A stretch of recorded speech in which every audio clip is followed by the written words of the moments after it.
Hello friends, welcome back to wow flavours.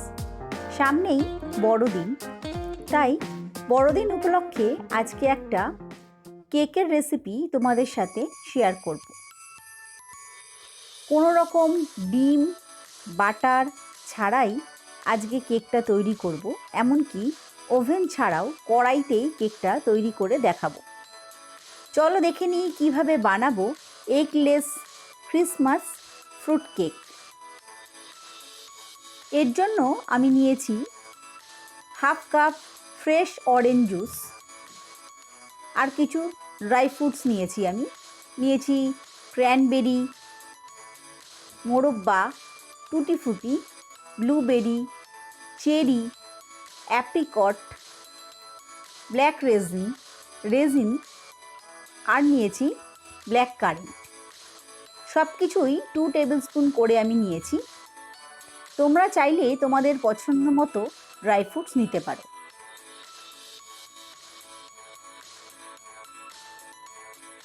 এই সব dry ফ্রুটসগুলো আমি অরেঞ্জ জুসের মধ্যে দিয়ে দিলাম।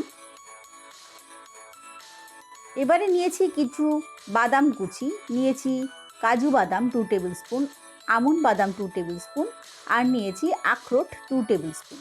ছোটো ছোটো কুচি করে নিয়েছি। এগুলোকে এবারে অরেঞ্জ জুসের মধ্যে দিয়ে দিলাম, ভালো করে মিশিয়ে নেব। নিয়ে ঢাকা দিয়ে রেখে দেব 1 ঘন্টার জন্য। তার মধ্যে ক্যারামেলটা তৈরি করে নেব।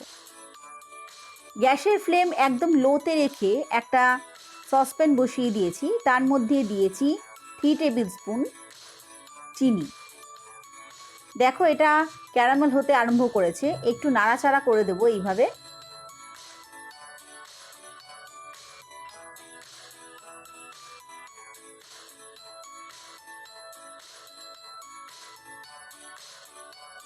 লো ফ্লেমে রেখেই কিন্তু ক্যারামেলটা তৈরি করতে হবে, না হলে এর মধ্যে একটা পোড়া ফ্লেভার চলে আসবে। এবারে এর মধ্যে অ্যাড করে দেব জল। 3-4 টেবিল স্পুন জল এখানে অ্যাড করলাম। গ্যাসের ফ্লেমটা এবার অফ করে দেব আর ক্যারামেলটাকে ঠান্ডা করে নেব। তার মধ্যে ব্যাটারটা তৈরি করে নেব।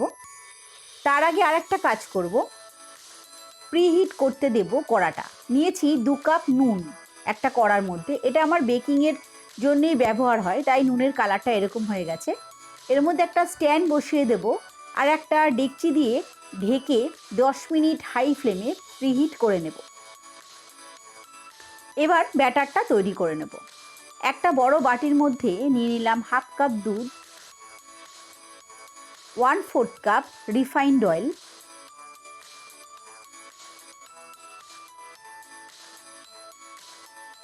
দিয়ে দেব 1/4 teaspoon ginger powder, 1/8 teaspoon nutmeg powder, half teaspoon cinnamon powder.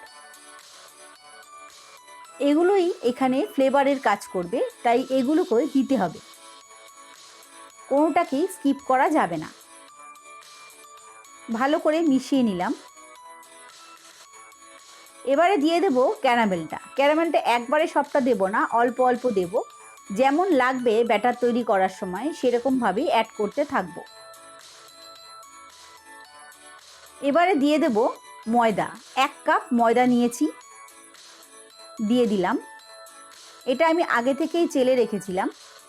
দিয়ে দিলাম হাফ টিস্পুন বেকিং পাউডার আর 1/4 টিস্পুন বেকিং সোডা। দিয়ে দেব হাফ কাপ গুঁড়ো চিনি, আর দিয়ে দেব অরেঞ্জ জেস্ট। যেই অরেঞ্জগুলো আমি রস করে নিয়েছি সেই অরেঞ্জের জেস্টটাই এখানে ব্যবহার করলাম।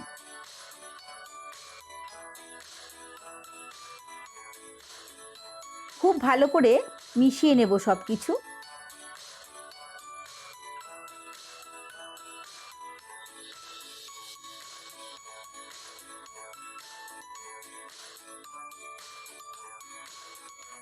এবারে অ্যাড করে দেব ড্রাই ফ্রুটসগুলো।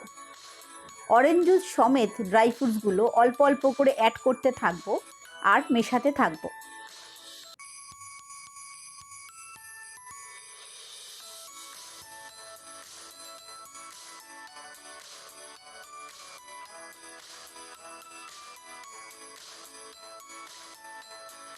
মেশানো হয়ে গেছে সব কিছু। ব্যাটারটাও একদম রেডি। আগে থেকেই একটা কেক টিন আমি রেডি করে রেখেছি। বাটার পেপার দিতে হবে, কারণ এই কেকটা তৈরি হতে অনেকক্ষণ সময় লাগে, তাই নিচ দিয়ে না হলে পুড়ে যেতে পারে। তাই এই কেকটা তৈরি করার সময় বাটার পেপার অবশ্যই ব্যবহার করবে। অল্প অল্প দেবো আর এইভাবে ট্যাপ করে নেব। তারপরে বাকি ব্যাটারটাও দিয়ে দেব। মনে রাখতে হবে কেক টিনের 3 ভাগের 1 ভাগ ফাঁকা থাকবে আর 3 ভাগ ভর্তি থাকবে। এরকমভাবেই ব্যাটারটা দিতে হবে। কড়াটাও প্রিহিট হয়ে গেছে। এবারে কেক মোল্ডটাকে বসিয়ে দেব কড়ার মধ্যে। খুব সাবধানে করতে হবে, এই সময় কড়াটা কিন্তু খুব গরম।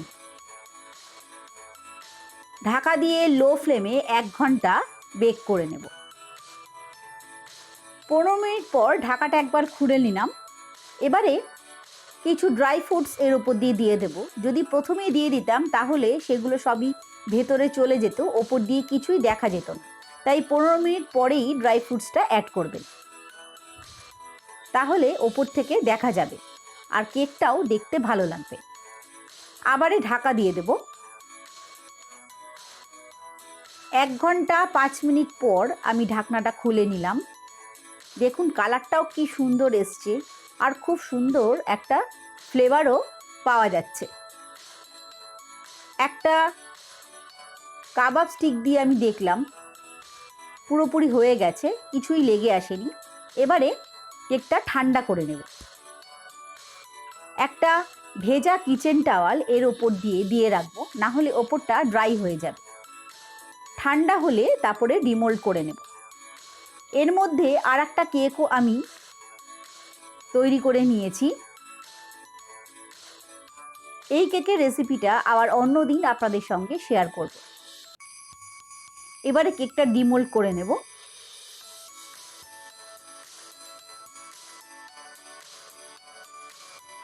দেখুন তলা দিয়েও কি সুন্দর বেক হয়েছে কেকটা।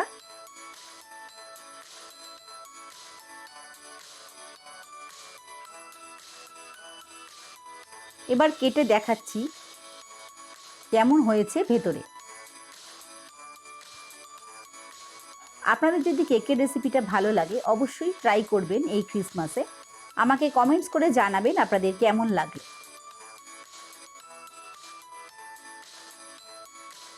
সবাই ভালো থাকবেন, সুস্থ থাকবেন। সবাইকে মেরি ক্রিসমাস।